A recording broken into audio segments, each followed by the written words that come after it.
नमस्कार बच्चों, मैं Rajmohan Meena, assistant professor of zoology. आज हम इस वीडियो में एंटीजन एंटीबॉडी रिएक्शंस की बाकी अभिक्रियाएं, ऑप्सोनाइजेशन, फैगोसाइटोसिस, कॉम्प्लीमेंट सिस्टम के बारे में अध्ययन करेंगे। इससे पूर्व में हमने प्रेसिपिटेशन, एग्लूटिनेशन और न्यूट्रलाइजेशन के बारे में पढ़ा, तो हम यहाँ पर ऑप्सोनाइजेशन के बारे में पढ़ते हैं। ऑप्सोनाइजेशन वह प्रक्रिया है जिसमें फैगोसाइट्स द्वारा एक पैथोजन को अंतर्ग्रहण एवं नष्ट करने हेतु चिह्नित किया जाता है। अर्थात ऑप्सोनीकरण के अंतर्गत किसी फैगोसाइट्स के द्वारा शरीर में प्रवेश करने वाले पैथोजन जो डिजीज कॉज करते हैं, जैसे वायरस, बैक्टीरिया, फंगस, को किसी विशिष्ट प्रकार की एंटीबॉडी या ऑप्सोनिन के द्वारा नष्ट करने हेतु उनको ऑप्सोनाइज या मार्क्ड किया जाता है और इस मार्क्ड पैथोजन को विशिष्ट फैगोसाइट्स के द्वारा पहचान करके नष्ट कर दिया जाता है। यही प्रक्रिया ऑप्सोनाइजेशन कहलाती है। जैसा कि इस डायग्राम के अंदर हम देखते हैं, एक बैक्टीरियम सेल होती है। जैसे ही ये होस्ट बॉडी के अंदर प्रवेश करती है तो कोई विशेष प्रकार की इम्यूनोग्लोबुलिन जी इसकी प्लाज्मा मेम्ब्रेन से बाइंड कर जाती है। इस इम्यूनोग्लोबुलिन के इस बैक्टीरियम सेल से बाइंड करने पर इसकी सतह पर पाए जाने वाले विशिष्ट कॉम्प्लीमेंट एक्टिवेट हो जाते हैं, अर्थात आईजी कॉम्प्लीमेंट एक्टिवेशन का काम करती है और ये प्लाज्मा मेम्ब्रेन पर, बैक्टीरियम सेल की प्लाज्मा मेम्ब्रेन पर कॉम्प्लीमेंट सिस्टम होते हैं, वो एक्सपोज हो जाते हैं, अनमास्क्ड हो जाते हैं। अब ये एक्टिवेटेड बैक्टीरियम सेल्स होती है, इसको विशिष्ट प्रकार की फैगोसाइट सेल जिसकी मेम्ब्रेन पर complement receptor, Fc receptors present होते हैं, इन कॉम्प्लीमेंट रिसेप्टर्स के माध्यम से ये फैगोसाइट सेल होती है इस एक्टिवेटेड बैक्टीरियम सेल्स को आइडेंटिफाई करके इसको नष्ट करने की प्रक्रिया प्रारंभ करती है। जैसे कि यहाँ पर देखते हैं कि विशिष्ट प्रकार की जो फैगोसाइट सेल्स होती है वो कॉम्प्लीमेंट रिसेप्टर्स के माध्यम से बैक्टीरियम सेल्स के कॉम्प्लीमेंट से बाइंड करती है और दूसरी एफसी रिसेप्टर्स होते हैं, वहाँ पर एंटीबॉडी बाइंड करती है। अब धीरे धीरे ये मैक्रोफेजेस कोशिकाओं की जो प्लाज्मा मेम्ब्रेन होती है वो सूडोपोडिया का निर्माण करती है और इस बैक्टीरियम सेल्स को चारों तरफ से घेर लेती है। घेरने के बाद ये अंदर की तरफ इन्वेजिनेट होकर के इस बैक्टीरियम सेल्स को एक वेसिकल के रूप में अंदर की तरफ निगल लेती है। इस प्रक्रिया को फैगोसाइटोसिस कहते हैं और इस प्रकार से ये फैगोसाइट सेल्स के द्वारा बनी और बैक्टीरियम सेल्स के द्वारा बनी वेसिकल को फैगोसोम नाम दिया जाता है। अब इस फैगोसोम्स के अंतर्गत विशिष्ट प्रकार के डाइजेस्टिव एंजाइम्स जो लाइसोसोम के अंदर पाए जाते हैं इस फैगोसाइट सेल्स के अंतर्गत, उसके द्वारा ये रिलीज होते हैं और ये बैक्टीरियम सेल्स धीरे धीरे डिस्ट्रॉय हो जाती है। तो इस प्रकार से फैगोसाइट सेल होती है विशिष्ट प्रकार के एंटीजन को इम्यूनोग्लोबुलिन के माध्यम से पहचान करके उसको नष्ट करने का काम करती है। इस प्रक्रिया को ही हम ऑप्सोनीकरण कहते हैं। एक ऑप्सोनिन, जिसको हम एंटीबॉडी भी कहते हैं, का पैथोजन की सेल मेम्ब्रेन पर उपस्थित रिसेप्टर से बाइंडिंग से ऑप्सोनाइजेशन की क्रिया संपन्न होती है। एंटीबॉडी एक प्रोटीन है जो देह तरल में उपस्थित रहकर विशिष्ट पैथोजन के डिटेक्शन या पहचानने एवं रेस्पॉन्स क्रियाओं में भाग लेती है। तो ऑप्सोनीकरण की क्रिया संपन्न होती है। ऑप्सोनिन के पैथोजन की मेम्ब्रेन से बाइंड करने के बाद फैगोसाइट्स पैथोजन को अट्रैक्टेड करती है, इसलिए ऑप्सोनाइजेशन वह प्रक्रिया है जिसमें पैथोजेंस एक सब्सटेंस के द्वारा कोटेड होने पर इम्यून सिस्टम के द्वारा डिस्ट्रक्शन हेतु मार्क्ड किया जाता है, चिन्हित किया जाता है। औपसोनीकरण विधियों का उपयोग ज्वर, पोलियो, रूबेला एवं स्ट्रेप्टोकोकस संक्रमण जैसे रोगों की पहचान के लिए किया जाता है।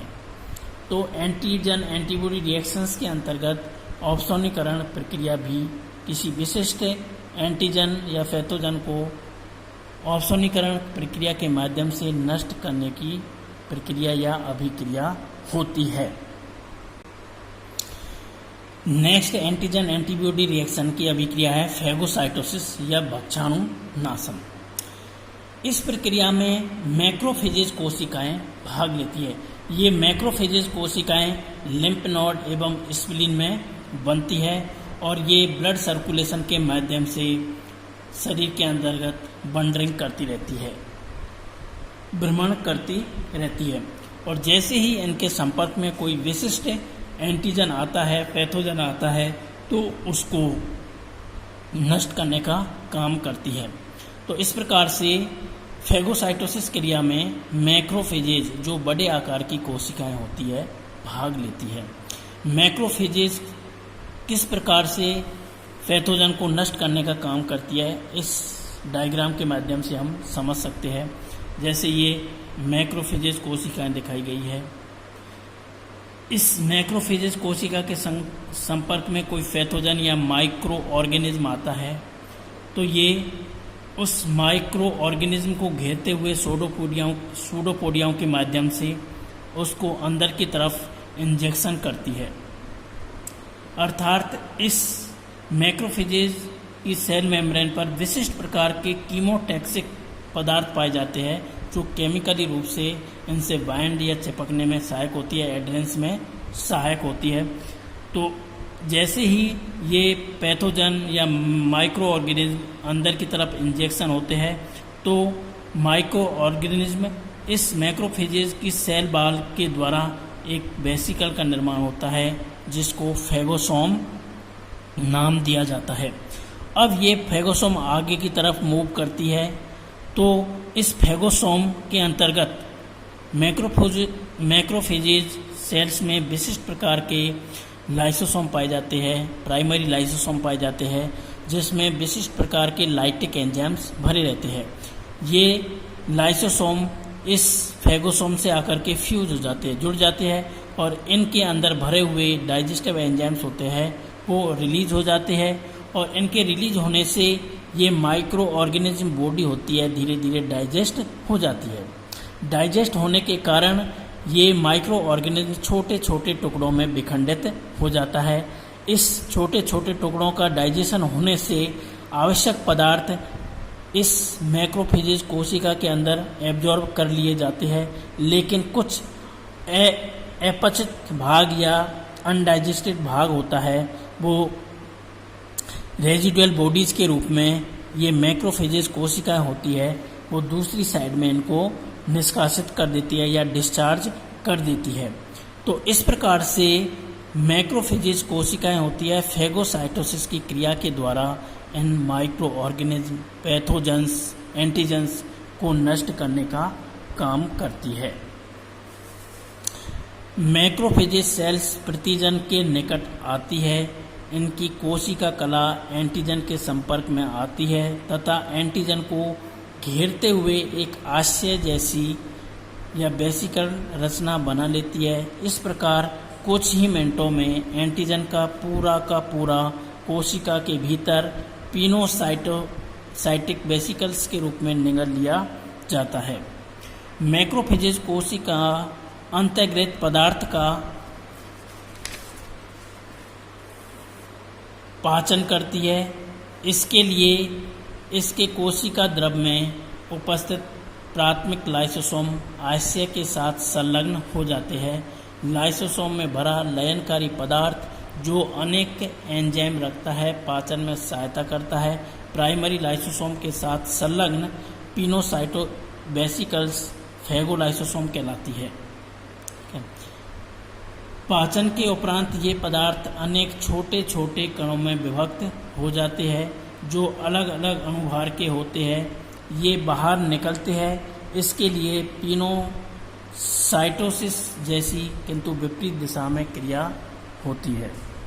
इस प्रकार पचित अंश का कुछ भाग जो कोशिका द्रव में अवशोषित हो जाता है तथा कुछ अपाच्य भाग देह से बाहर निष्कासित भी किया जा सकता है।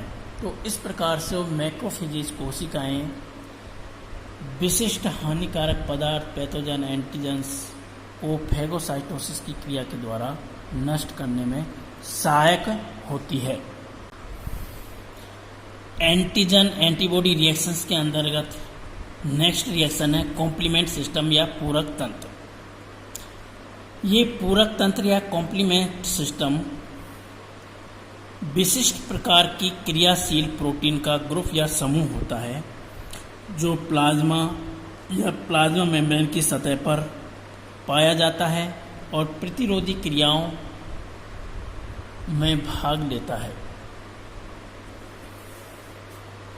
पूरक तंत्र प्लाज्मा प्रोटीन का वह समूह होता है जो प्राणी की प्रतिरक्षी क्रियाओं में भाग लेता है। सामान्यतया पूरक तंत्र प्रतिरक्षी के प्रभाव को आवर्धित इनहेंस करता है। रक्त प्लाज्मा और रक्त एवं प्लाज्मा झिल्ली में लगभग 20 प्रकार के सामान्य निष्क्रिय प्रोटीन पाए जाते हैं जो पूरक तंत्र का निर्माण करते हैं। अर्थात पूरक तंत्र विशिष्ट प्रकार की प्रोटीन्स का ग्रुप या समूह होता है जो प्लाज्मा मेम्ब्रेन की सतह पर पाया जाता है। लगभग 20 प्रकार की ऐसी प्रोटीन्स पाई जाती है जो प्रतिरक्षी क्रियाओं या इम्यून सिस्टम को बूस्ट करने में सहायक होती है या उसकी क्रियाशीलता को इनहेंस करने में सहायक होती है। कॉम्प्लीमेंट सिस्टम के कारण निम्न क्रियाएं होती है। Lysis of invading antigen. Complement system क्या करता है, जैसे ही होस्ट सेल पर किसी एंटीजन का अटैक होता है तो उसको क्षय या नष्ट करने का काम कॉम्प्लीमेंट सिस्टम के द्वारा किया जाता है। Phagocytosis of the pathogen. Pathogen को निगल करके डाइजेस्टिव एंजाइम्स के द्वारा नष्ट करने की प्रक्रिया को भी इस कॉम्प्लीमेंट सिस्टम के द्वारा एनहेंस किया जाता है। नेक्स्ट है ट्रिगर्स इन्फ्लेमेटरी रिएक्शंस। ये कॉम्प्लीमेंट सिस्टम होता है इन्फ्लेमेशन, पेन, शोध, स्वेलिंग आदि इन्फ्लेमेटरी क्रियाओं को भी ट्रिगर करने में सहायक होती है। ये कॉम्प्लीमेंट सिस्टम 11 प्रोटीन का बना कॉम्प्लीमेंट सिस्टम है जिसको C1 से C9 द्वारा निरूपित किया जाता है, जिसमें C1 के 3 प्रकार होते हैं, C1A, C1B, C1C। तो इस प्रकार से 11 प्रोटीन मिलकर के इस कॉम्प्लीमेंट सिस्टम का निर्माण करती है।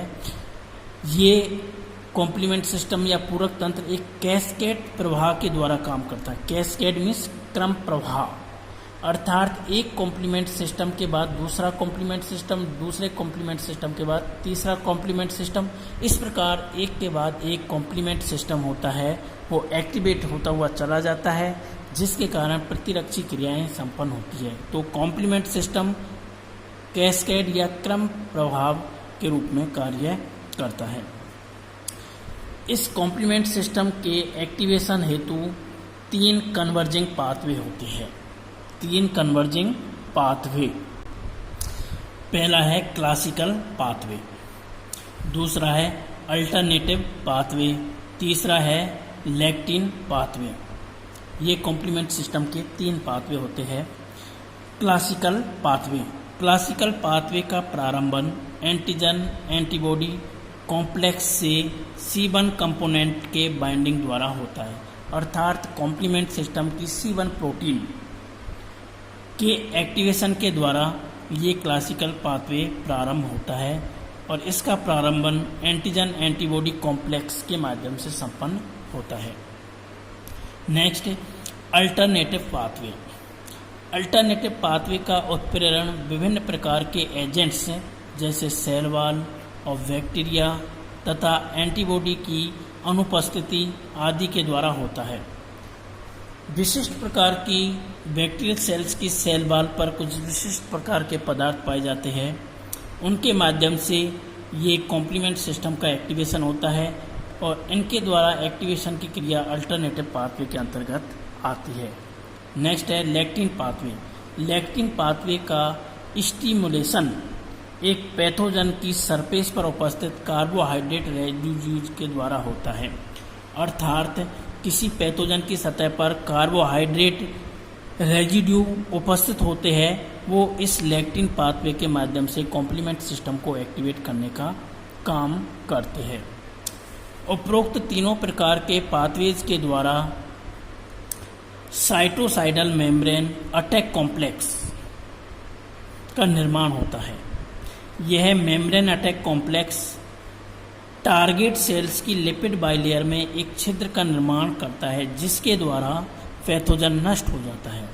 अर्थात इस कॉम्प्लीमेंट सिस्टम के द्वारा मेम्ब्रेन अटैक कॉम्प्लेक्स अर्थात पैथोजन की जो मेम्ब्रेन होती है उस पर अटैक होता है, उसकी लिपिड लेयर्स होती है, उसको टारगेट करके उसका क्षय कर दिया जाता है, नष्ट कर दिया जाता है, जिसके कारण पैथोजन्स एंटीजन्स उसकी मेम्ब्रेन में छिद्र या पोर डेवलप हो जाता है और इस पोर के माध्यम से उसका साइटोप्लाज्म बाहर आ जाता है और वो पैथोजन्स होता है नष्ट हो जाता है। इस प्रकार से ये प्रक्रिया संपन्न होती है कॉम्प्लीमेंट सिस्टम के माध्यम से। तो इस प्रकार से हमने एंटीजन एंटीबॉडी रिएक्शंस के अंतर्गत 6 प्रकार की रिएक्शंस के बारे में अध्ययन किया। Precipitation, agglutination, neutralisation, opsonisation, phagocytosis एवं लास्ट है कॉम्प्लीमेंट सिस्टम।